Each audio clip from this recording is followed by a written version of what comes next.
Reels वाली बहू। प्रज्ञा को रील्स बनाने का बड़ा ही क्रेज है और वो दिन भर रील्स बनाती रहती है।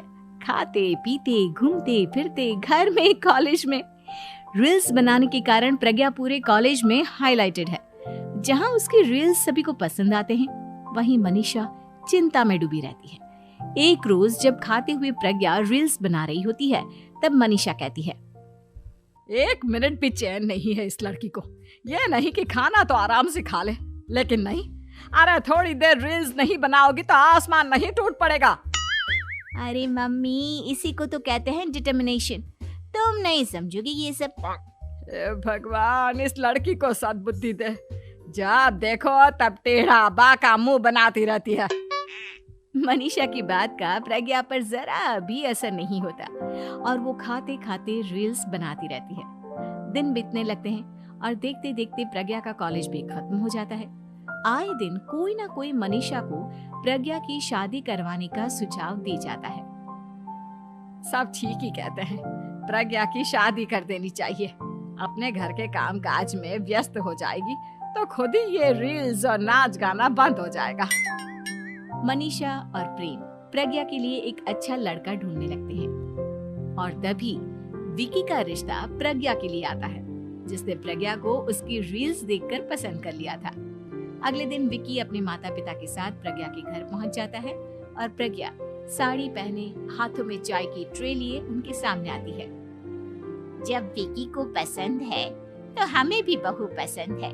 बहन जी, आप बारात की तैयारी कीजिए। एक बार लड़का लड़की अकेले में बात कर ले तो अच्छा रहेगा। हाँ हाँ, क्यों नहीं। मनीषा विकी को प्रज्ञा के कमरे में भेजती है, जहां प्रज्ञा पहले से ही रील्स बना रही होती है। तभी विकी कहता है, आ गए आपके साजन जी। हमारे साथ ये रील्स कंप्लीट करती तो और भी अच्छा रहता।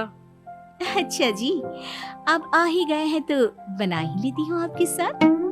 दोनों मिलकर रील्स बनाते हैं। जब वी मीट और तुरंत पोस्ट भी कर देते हैं। फिर विकी कहता है, जब आप साड़ी में चाय लेकर आए तब मुझे लगा कि कहीं मैं गलत घर में तो नहीं आ गया। अब सही है।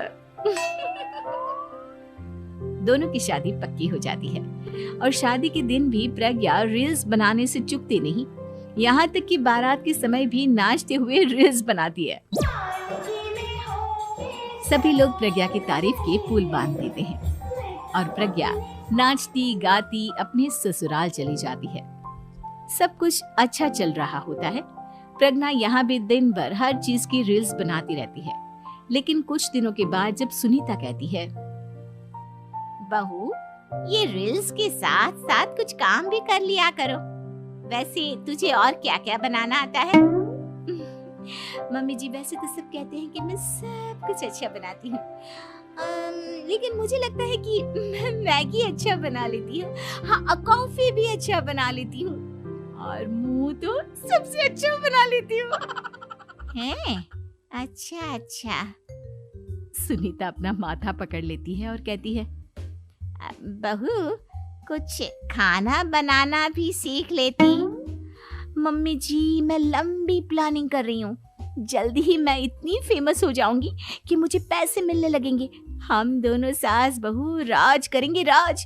नौकर काम करेंगी और लोगों की तो लाइन लगेगी हमसे मिलने के लिए। तेरा दिमाग खराब हो गया है क्या बहू?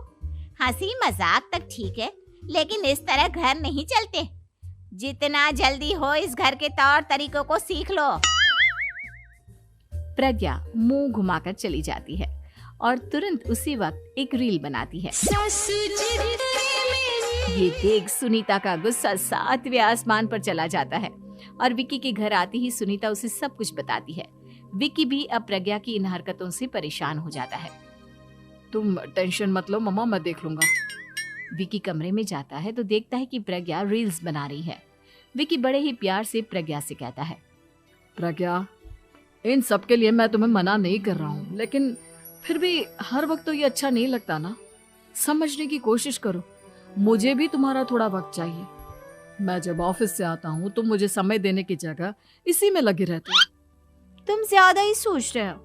तुम भी मेरे साथ रील्स बनाओ ना, तुम्हें भी बहुत अच्छा लगेगा। तुम्हें इज्जत से कोई बात समझ में नहीं आती क्या? दिमाग खराब हो गया है तुम्हारा इस चकाचौंध से। अगर तुमने अपना रवैया नहीं बदला तो मैं तुमसे दूर चला जाऊंगा। तुम ही रिश्ता लेकर आए थे, मुझे लड़कों की कमी नहीं थी और ना आज है। विकी दरवाजा पटककर चला जाता है। धीरे धीरे विकी प्रज्ञा से दूर होता जाता है। एक रोज मनीषा प्रज्ञा के ससुराल उससे मिलने जाती है। तब सुनीता उससे कहती है, बहन जी, अब आई हैं तो कुछ दिन यहाँ रहकर जाइएगा, आप ही का घर है। हाँ मम्मी, बहुत दिन हो गए तुम्हारे साथ एक भी रील नहीं बनाई मैंने। प्रज्ञा तुरंत अपने फोन में रील्स ऑन कर लेती है। ये सब मुझसे नहीं होता। तेरा ये भूत अभी तक नहीं उतरा क्या? बहन जी, आप कुछ कहती नहीं क्या इसे? जब आप ही कुछ नहीं कर पाई तो मैं कर ही क्या सकती हूँ। सास तो वैसी ही बदनाम है। शाम को घर की लाइट चली जाती है और मनीषा प्रज्ञा से कहती है, मेरे घुटनों में बहुत दर्द हो रहा है, तू लाइट का कुछ इंतजाम करना बेटा। अच्छा, कैंडल जला देती हूँ मम्मा। प्रज्ञा गाते हुए कैंडल जलाती है और खिड़की के पर्दे के पास रख देती है। मनीषा, जिसे बहुत दर्द हो रहा है, वो सो जाती है और प्रज्ञा हमेशा की तरह अपने रील्स में लग जाती है। उधर कैंडल की वजह से पर्दा आग पकड़ लेता है और मनीषा के कमरे में आग लग जाती है। बचाओ, कोई है, बचाओ। सभी भागते हैं और विकी कमरे की आग बुझाने में लग जाता है, लेकिन तब तक मनीषा आधी जल चुकी थी। मनीषा की हालत देख प्रज्ञा रोने लगती है। विकी मनीषा को तुरंत हॉस्पिटल ले जाता है और उसे एडमिट कराता है। विकी प्रज्ञा से कहता है, देख लिया ना, तुम्हारे इस नाच गाने की वजह से आज तुम्हारी माँ की जान जाते जाते रह गई। अब पता नहीं तुम और क्या चाहती हो। उधर डॉक्टर कहते हैं, इनकी हालत बहुत नाजुक है, आधे से ज्यादा जल चुकी है। प्रज्ञा रोती हुई मंदिर में जाती है और भगवान के आगे जाकर कहती है, भगवान, मेरी माँ को ठीक कर दो। मैं कसम खाती हूँ हाथ से ये रील्स बनाना छोड़ दूंगी, बस मुझे मेरी माँ वापस मिल जाए। 2 दिन बीत जाते हैं और मनीषा खतरे से बाहर आ जाती है। पेशेंट अब ठीक है, आप लोग उनसे मिल सकते हो। सब कोई मनीषा से मिलता है और प्रज्ञा सबके सामने अपना फोन तोड़ देती है। मुझे माफ कर दो मम्मा, मैंने तुम लोगों की बातों को नजरअंदाज किया। बेटा, कोई भी चीज जरूरत से ज्यादा खराब है। मैंने तुम्हें रील्स बनाने से कभी मना नहीं किया, लेकिन हर वक्त एक ही चीज तो सही नहीं है। मैं समझ गई हूँ मम्मा, आई एम सॉरी। प्रज्ञा उस दिन से रील्स बनाना छोड़ देती है और पूरी तरह से अपने घर में लग जाती है।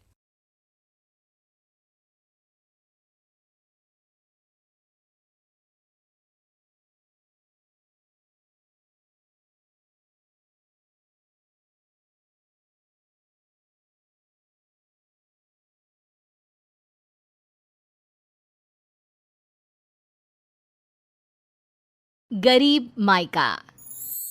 मोहिनी के 3 बेटे थे। पति खूब अच्छा कमाता और बड़े घर के ऐश सब था मोहिनी के जीवन में, लेकिन एक चीज जो नहीं थी वो थी सुकून। मेरी बहन और मेरा भाई दोनों गरीब, लेकिन मैं मेरे पास तो नोट की बरसात है। तभी मोहिनी की बहन वीना उसके दरवाजे आ जाती है। अरे मोहिनी, कैसी है? मेरे घर में ना सिलेंडर खत्म हो गया है, तेरे पास तो इतने पैसे हैं, भरवा देना मेरा सिलेंडर। पैसे जैसे ही आ जाएंगे मैं दे दूंगी। तभी मोहिनी का पति राकेश आ जाता है। क्या है वीना, ये अपने घर की परेशानी हम लोगों के घर ना गाया करो। तुम्हारी बहन को तुम लोगों पर तरस आ जाता है और वो पैसे देने लग जाती है। मुझे ये बिल्कुल पसंद नहीं है। ओ जीजा जी, नहीं, मैं तो वो बस अच्छा, मैं चलती हूँ। वीना वहां से चली जाती है। उसके जाने के बाद, अच्छा किया जो आपने सुना दिया। अरे न जाने क्या सोचकर मेरे घर आ जाती है कि जैसे यहाँ तो भंडारा भरा है। अरे कितना तो दे दिया। अच्छा जी, जरा 1000 तो देना। वो बिन्नी दीदी है ना, उनके घर जा रही हूँ। उनका पोता हुआ है तो मुंह दिखाई दे दूंगी। हाँ, उन लोगों के आगे तो शो ऑफ किया करो।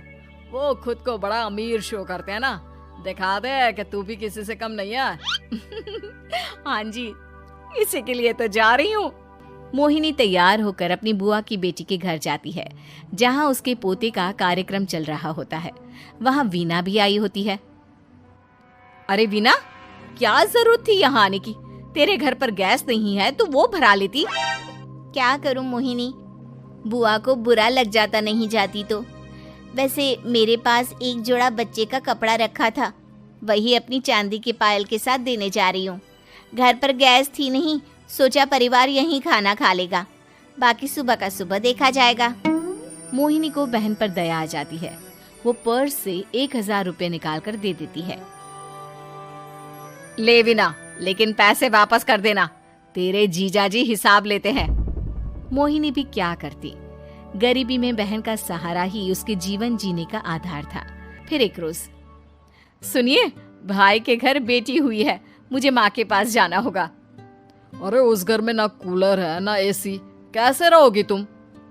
हाँ, वही सोच रही हूँ कि अकेली जाऊं, बच्चों को साथ ना ले जाऊं। चले जाओ, लेकिन ये जो तुम अपने गरीब परिवार से मिलने चली जाती हो ना, मुझे बिल्कुल अच्छा नहीं लगता। पता नहीं मैं भी कैसे मैनेज करती हूँ, लेकिन क्या करूँ। मोहिनी भाई भाभी के घर आती है। मोहिनी, कैसे आना हुआ? तू यहाँ हम लोगों के घर रह लेगी या फिर किसी होटल में रहेगी? क्या हो गया है माँ, मोहिनी को क्यों ऐसे बोल रहे हैं आप? अरे तू नहीं जानती अपनी ननद को, पैसे वाली है ना, तो ऐड कुछ ज्यादा ही है। मोहिनी को माँ की बात का बुरा नहीं लगता है, क्योंकि उसे पता ही नहीं चलता कि माँ उसे जली कटी सुना रही है। वो भाभी की बच्ची के साथ लेन देन करती है और वहाँ से चली जाती है। उसके जाने के बाद, माँ, क्यों आप मोहिनी को इतनी सारी बातें सुनाती हो? भाई का बेटा बोल पड़ता है। माँ, क्योंकि दादी जानती है कि बुआ के अंदर घमंड है। सही बोल रहा है मोहन, बहू भले तुझे ना दिखता हो, लेकिन मुझे और मोहन को दिखता है कि वो कितनी घमंडी है। मोहिनी मायके आती है, जहाँ गरीबी के कारण चीजें कम होती हैं। इस मोहन के बच्चे को काम पर लगा दो ना, किसी दुकान या किसी होटल में, बर्तन बर्तन धो लिया करेगा, कम से कम 4 पैसे और आएंगे घर में। देख मोहिनी, माना तेरे पास पैसा है, लेकिन तेरे भाई के दिन इतने भी बुरे नहीं चल रहे कि वो अपने बच्चे की पढ़ाई रुकवा कर उससे बर्तन धुलवाए। मोहन माँ की ओर देखता है, जैसे आंखों से बोल रहा हो, देख लिया बुआ का हाल। हाँ मोहिनी, बात तो सही है, लेकिन अभी मोहन को पढ़ना है। आखिर तुम भी तो अपने दोनों बेटों को पढ़ा रही हो ना। मेरे बेटों से कैसे कंपेयर कर सकती हैं आप? अरे वो तो कलेक्टर बनेंगे। हाँ, कल को वो मोहन को नौकरी में रख लेंगे, क्यों? मोहिनी कुछ दिन और रहकर चली जाती है। धीरे धीरे दिन बीतता है। मोहन बड़ा होता है और कड़ी मेहनत से सफल भी हो जाता है। मोहिनी, माँ के जाने के बाद तो तुमने भाई भाभी के घर जाना छोड़ ही दिया, क्यों? वो क्या है ना, उन लोगों का घर छोटा है, मेरे बच्चे जाना ही नहीं चाहते। पर तुझे क्यों अचानक मायके की बात याद आ गई? यार, मेरा तो मायका है, भाई भाभी है, मेरा तो आना जाना लगा ही रहता है। हाँ, क्योंकि तुझे आदत है ना ऐसे छोटे से घर में और कम पैसे में रहने की। वैसे क्या खबर है आजकल मायके की अपने? अब वो घर छोटा और कम पैसे का नहीं रहा, क्योंकि मोहन तो बहुत बड़ा आदमी बन गया है। फिर क्या? मोहिनी भाभी को फोन करती है। मोहन किसी बड़ी कंपनी का मैनेजर हो गया है क्या भाभी? क्या ये सच है? हाँ मोहिनी दीदी, अब तो हम लोगों के गरीबी के दिन कट गए। आपके भाई ने कोई अच्छे कर्म किए होंगे, जो हम लोगों का बेटा इतना अच्छा कमा रहा है। देख लो भाभी, पहले भी आपने कई गलतियां की थी, आप थोड़ा संभल कर चलना। भाभी को मोहिनी की बात समझ में नहीं आती कि वो क्या कहना चाहती है। फिर एक दिन वीना मोहिनी से कहती है, मोहिनी, हमारा भतीजा मोहन अच्छा कमा रहा है, क्यों ना मैं अपने बेटे की नौकरी के लिए उससे बात करूं? अरे बुआ का बेटा है, ये सोचकर मदद तो करेगा ना। हाँ हाँ, क्यों नहीं करेगा। उसके बुरे दिन में तो हम भी खड़े थे। मोहन को वीना फोन करती है और अपने बेटे की मदद करने की बात करती है। हाँ हाँ बुआ, क्यों नहीं, आप सिद्धार्थ को भेज दें, मैं अपनी ही कंपनी में उसकी नौकरी करवा देता हूँ। दिन बीतते हैं। अब वीना के हालात भी अच्छे हो जाते हैं। क्या बात है वीना, तूने भी कार ले ली, वो भी इतनी अच्छी। हाँ मोहिनी, अपने भतीजे के कारण तो हम लोगों के दिन अच्छे हो गए। उसने सिद्धार्थ की नौकरी लगवा दी है, वो भी शानदार। ठीक है, लेकिन पैसे ख्याल से खर्च करना। वो क्या है ना, पैसे आने आसान है लेकिन संभालने मुश्किल। मोहिनी घर पर अपने पति से बात करती है। देखो ना, सबके पास पैसे हैं। एक वक्त था जब मैं ही अमीर हुआ करती थी। लगता है कि ज्यादा दिन नहीं रह पाओगी। मेरी नौकरी को कुछ साल ही बचे हैं और तुम्हारे दोनों लड़के निकम्मे हैं। उन लोगों को बोलो ना कि नौकरी करे। तभी वहां मोहिनी के बेटे भी आ जाते हैं। अरे हमें क्या मोहन समझा है जो दिन रात गधे की तरह काम करते रहे। खैर, दिन फिरते हैं और मोहिनी के पति की नौकरी भी खत्म हो जाती है। मोहिनी क्या करे, थोड़े से पैसे में गुजारा नहीं हो रहा है। तो क्या करे, मेरी समझ में कुछ नहीं आ रहा। मोहन को बोलो ना कि वो इन दोनों के लिए नौकरी देखे, जैसे सिद्धार्थ के लिए नौकरी देखी है। मोहिनी क्या कहती, उसे अपने वो दिन याद आ जाते हैं जब उसने भाभी से मोहन को नौकर बनने की सलाह दी थी। क्या हो गया, क्या सोच रही हो मोहिनी?